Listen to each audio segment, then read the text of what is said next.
Hi, I'm Simon. I'm going to turn 40 this year and I used to be in pretty good shape. But due to the global situation over the past few years, the birth of my son and my love for Cornish pasties and cold beers, my physique has slowly declined. Welcome back to the vlog. A bit of a different one for you today. I'm pretty excited about this. I'm here with Sam from Cornwall High Performance. He's one of my good friends and he's got this awesome little facility here in Truro. We're going to have a little bit of a push focused workout.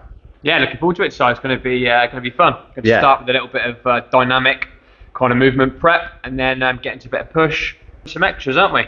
Absolutely. Let's have it. Let's go. Boom. We're going to do a dynamic warm up.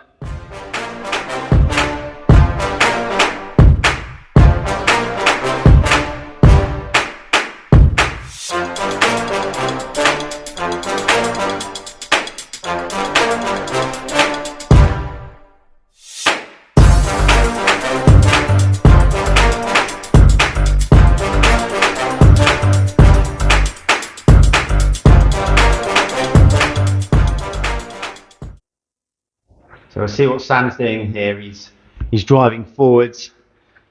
He's really getting that contraction there with his chest.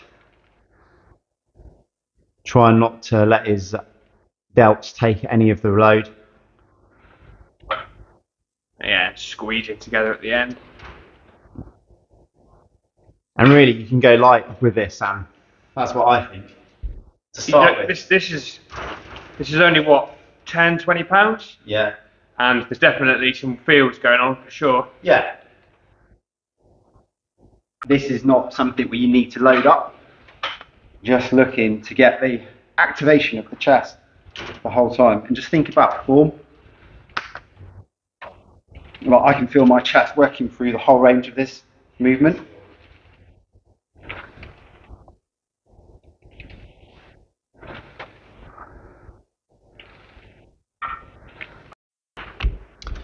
Right, so we started off now with our pressing movement. And you see we're doing incline press here for the chest. Start off super light. So we've got sevens, I think, Sam? You picked up sevens or eights? Yeah, sevens. And again, we're just looking for engagement of the chest. And we're just taking it through the full range of motion. See what Sam's doing there. He's bringing the weight down to pretty much his chest. And he's driving up and sort of contracting at the top of the exercise. It's really good. I think this is, you see so many people jumping in with the big boy weights straight away, and all you're asking for is injury and pretty much not being able to low performance, isn't it? Yeah, low performance. That's exactly it.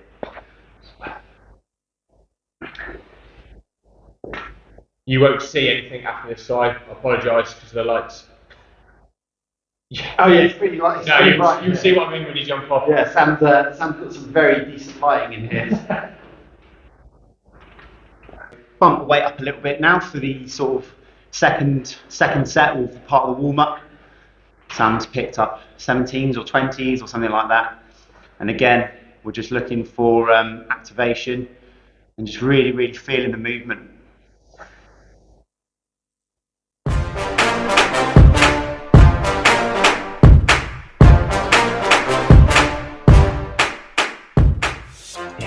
And again, we're sort of doing about 10 to 12 reps at the minute. Just get the blood in the chest and really feel what you're doing. I'm starting to feel pretty warmed up now. I've definitely got good engagement from the chest. So what I was saying to you a second ago, we basically had to cut. The Sam got dripped on from his hair and he thought he had a leak in the roof, and there was a bit panic station. Panic averted. Anyway. The roof is stable. So what I was talking about is I have been training top set, back up set, but I find it really fatiguing, and I think every sort of 5 to 8 weeks you're probably looking to take a deload off that, just because it's so taxing with taking every single working set to failure. So I think if we do 3 sets, we'll do gradually build it up and then possibly fail on the last set. But I think you had a little bit. I think it's, as we went through this first one conversation before we got crowbarred by the potential drip, I was just going to say to Si that actually I think all the evidence points towards, depending on what you're looking to achieve, so if it's hypertrophy, so muscle size, or muscle strength, there are some differences, which we'll probably talk about in later series, so we're going to just practice it up, haven't we? Yeah. But in this case, Si's talking about slightly higher reps and maybe more hypertrophy. But he's absolutely right. If you push yourself to failure every single week, the neural kind of taxing that goes on is high. Super taxing. I think if you want to add size, it's about frequency. Yeah. You can't hit your chest frequently if you're smashing it to pieces with high levels of fatigue every session. Yeah. You want to be able to get in 2-3 days later again and give it more kind of give it more stimulus, give it more fuel. So actually what you're saying is bang on. I would always try and work most of the time. It might be a little one step to failure, but I think most of the research and evidence points towards kind of staying just below that. Yeah. 85%. Yeah. So what you say, bang on really. I think incremental step ups over the set and kind of a natural end on that, potentially on that set 3 or 4, depending on what That's it. I think on our final set, the time we've loaded up with higher weights, I'll probably be failing on my last rep, but that's fine. And then we'll move on to the next exercise. It's not failing on every single set. No, exactly. Yeah. Yes, key again. You don't put so much demand on the system where you do it every single set. Yeah. No wonder you need a dealer. That's it. And what does a dealer do? It stops you training properly. Yeah. So why not just notch it down a little bit and then continue the consistency, and then you get the stimulus. I agree. Let's go for it. 22.5 to start with. So I went 17 last kind of warm-up set. Yeah. I want to see how it goes. It might be that I stay here. I don't know. This again, training is about finding out as you go along, right? And something key as well to say, you don't have to be trying to compete with everybody. You might see people in the gym pushing 50 kilo dumbbells, and really you have to work with your own limits. And if you're getting good contraction and you're doing these exercises perfectly with good form, that is key. And that's where you can get your most benefit from, Sam. 100%.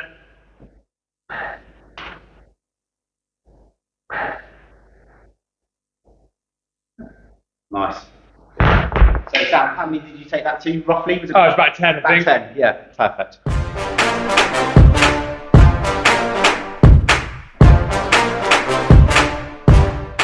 Sure. We're on our second set now, and we're just having a bit of a chat about how long we would typically take for rest periods between sets. But what's your opinion on that? I take as long as I need to be able to achieve the best possible next set. Yeah. And I think, again, looking at some research on this the other week, for hypertrophy specifically, everyone's so kind of totaled into like 60, 90 seconds that often if you are lifting at a good intensity, that quality's inevitably going to drop because you're just not getting the time in between. So for me personally, I'd probably take upwards of a couple of minutes, even training for size. The session takes longer, but again, if I was to go straight in after 60 to 90 seconds, I'll be going back down to the 20s now, take a little bit longer. It means I can then move up through the load and potentially bust out a couple more reps that I potentially wouldn't have been able to do before. So that's my take on it. I know everyone's probably slightly different. Yeah, that's it. I guess often when we're training, we're under time constraints anyway. You've got to get to work, or you've got to go home and walk the dog or whatever it may be. So there's always time constraints. But yeah, I reckon that's about right, isn't it? And especially when you're doing the more compound lifts, then taking that longer, more recovery time is pretty critical. When you're doing sort of the cable work and 100%. Accessory stuff, you can blast it out 60 seconds, 90 seconds, really get that pump. But when we're actually talking about trying to really, do the pressing exercises or the pulling exercises, heavy compound movements, it's pretty key to be recovered, isn't it? Yeah, it is. And as we talked about before, you said about time constraints, just do less work but higher quality work. I know that you're a big advocate of that. Yeah, absolutely. Instead of doing tons and tons of isolation work, do a little bit to fire up at the start. Then into your main kind of couple of different sets of incline or flat or whatever. Then if you want to hit your triceps or whatever, you've got time, do it. If you haven't, get out the door. You've hit quality, you've hit it in a good time, you can get back in again a few days later. Perfect. So I'm buzzing back in for another set of 22s. Let's see how this goes.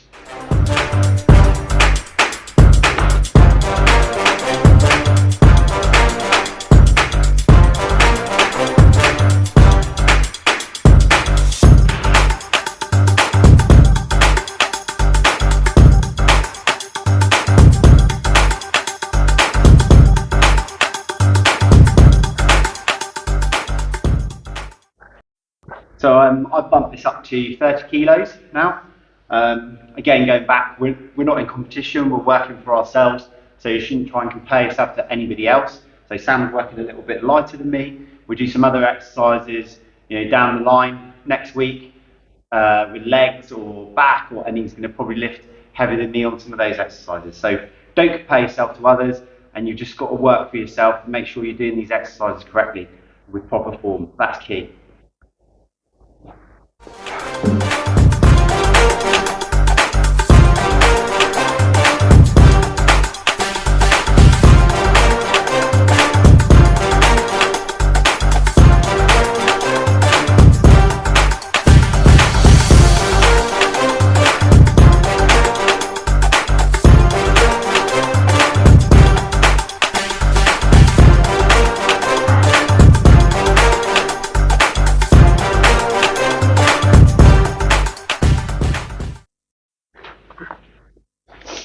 Right, so Sam's bumped him up now to 25 for his last set, and he's just going to look to get as many reps out as possible of good quality form.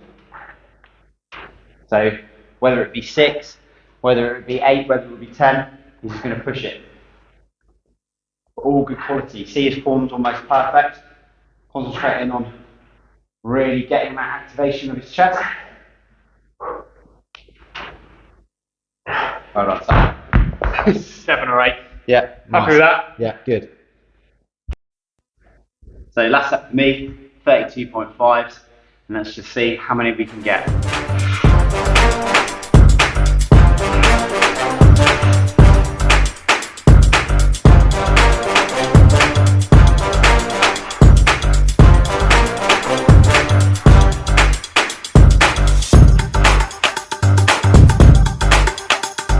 Nice work, sight. Driving.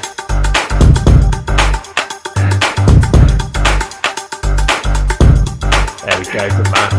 Awesome.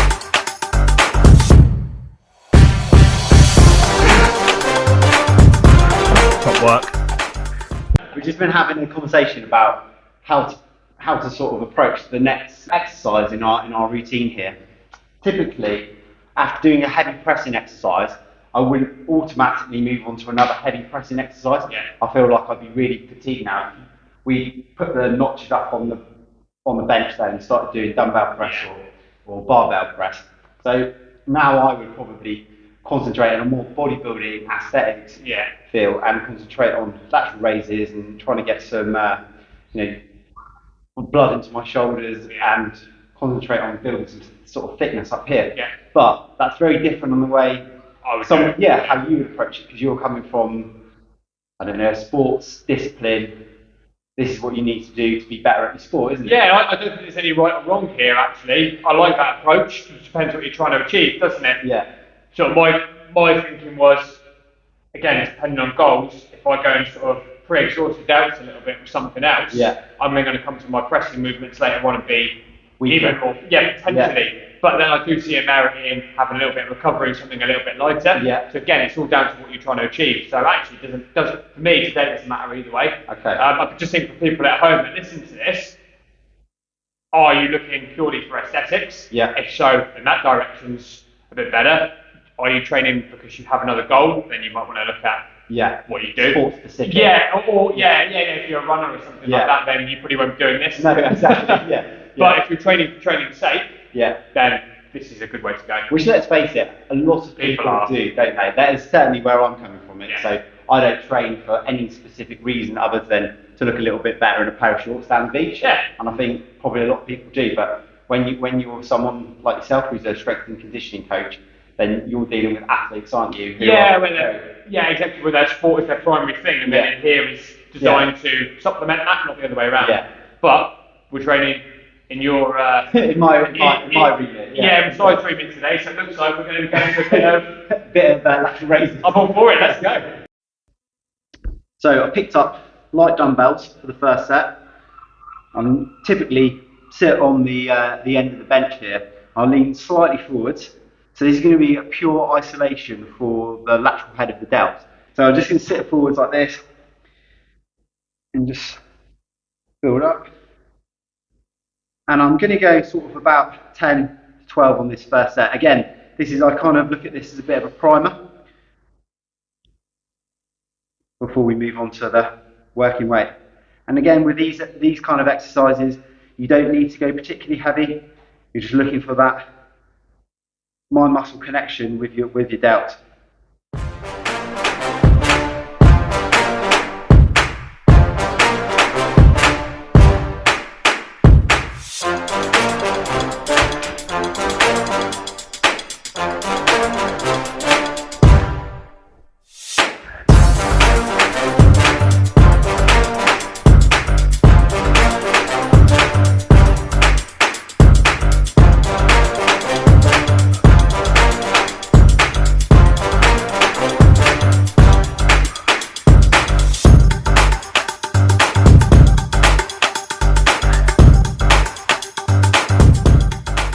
Workout which we're getting a selection of dumbbells here, so I'm using the 10s at the minute. This is the last set now, so I did one set of 5s and then basically just 2 sets of 10s,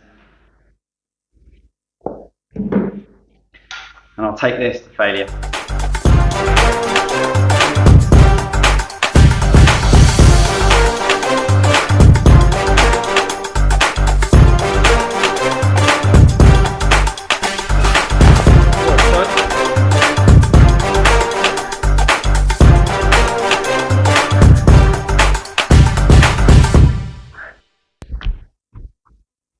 So we've finished the lateral raises, and now we're moving on to dumbbell press. So Sam's just got the 10s here, so this is the first sort of warm-up set. So I'll probably do 4 sets in total, including this warm-up set on this exercise. Again, this is just to make sure that we're warm, isn't it? Yeah, it felt a bit of a shock when I picked it up after having done the pressing earlier. It felt almost caught me off guard. It was really light, but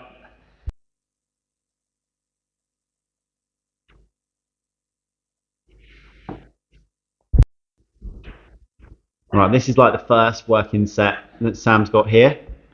So I think he's picked up 17s and a halves or 20s or something like that. He'll do 10 reps, leaving quite a lot in the tank as we progress for another 2 sets after this.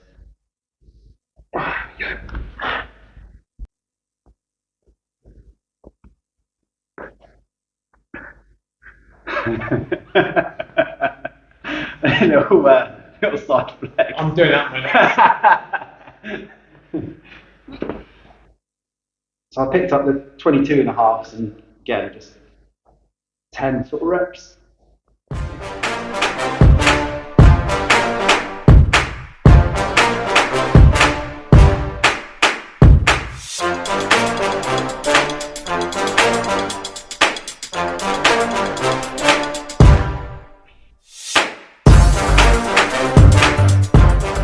Right.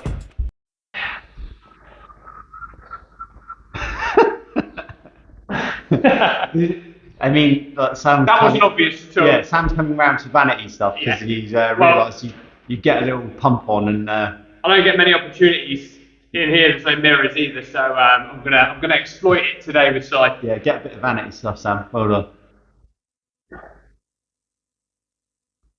So this is the second working set now for Sam. He's notched it up a little bit.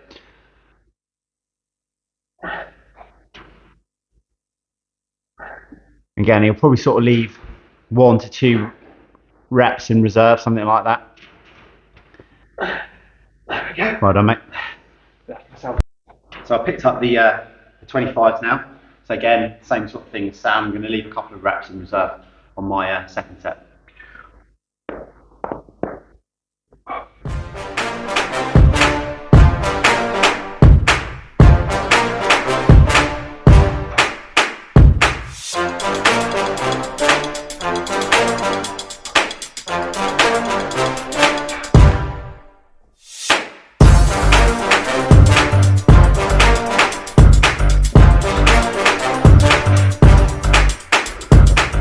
Site.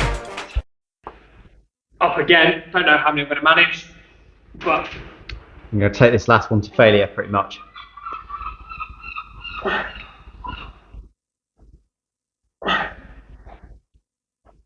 Nice. So I think what Sam and I were talking about as well, we're taking our dumbbell presses through the full range. Which I'm not now doing. So last set, so this is my third working set now, picked up to 27.5, and basically I'm going to do as many reps as I can to failure. So it could be anything from 4 to 5 to 8. I think that's probably realistic, but we'll push it and we'll see what we get.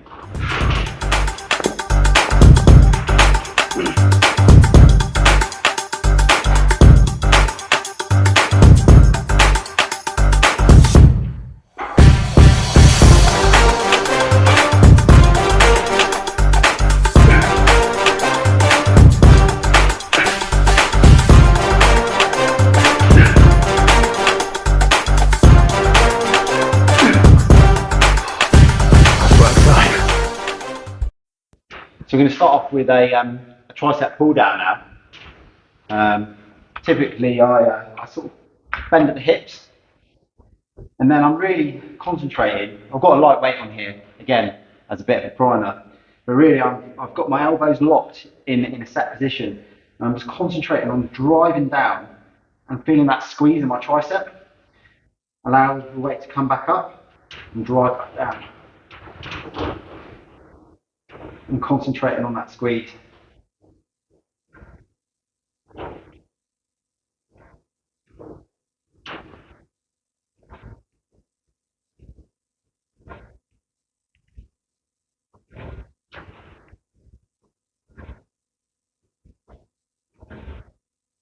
You can also add in a flare at the end if you want.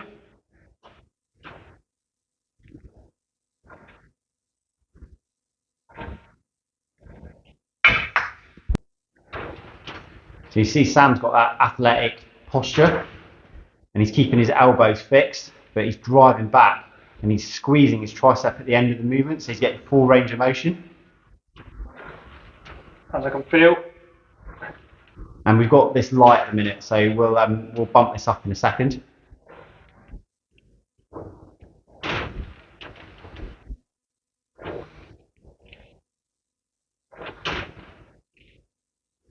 So again, Sam typically wouldn't do any exercises like this because it's not functionality, but we're on a slightly aesthetic bodybuilding kind of day today.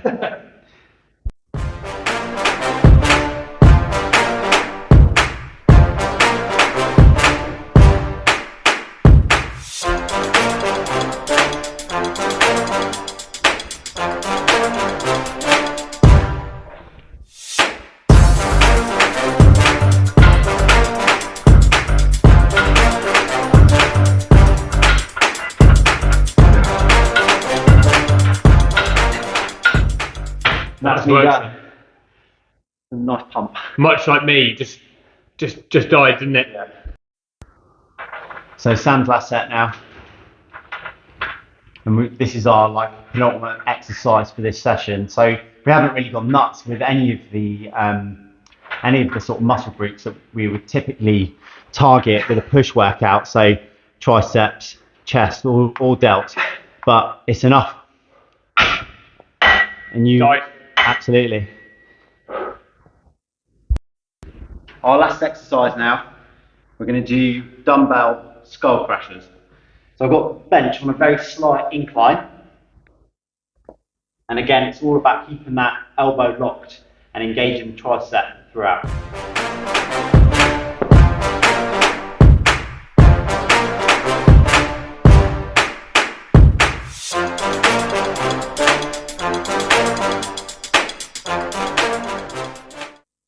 So you see how Sam's elbow isn't moving. So he's got the elbows locked and it's engaging the tricep. And to get the sort of tricep as short as possible, is driving up with those dumbbells, keeping it nice and controlled and getting the contraction at the top.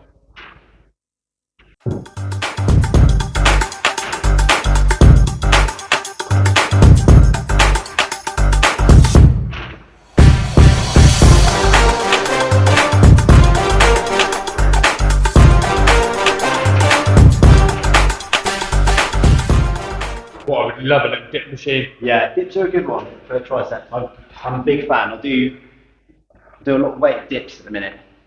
and it's Yeah, jealous very of good. that. Yeah, very good. Jealous of that for sure. Right. That ticks the box that I would just train in, just chest and dip, chest, tries, Yeah. body weight movement. And I guess if you train dips as well, you can just slightly alter, lean over a little bit, and you can get the sort of lower part of your chest as well. It's Exactly. Dips are a very good one.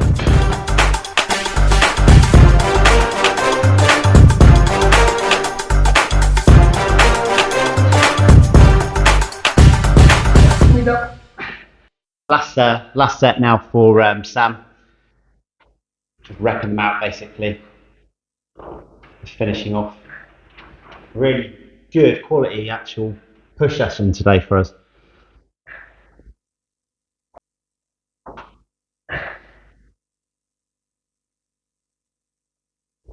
Well done, mate.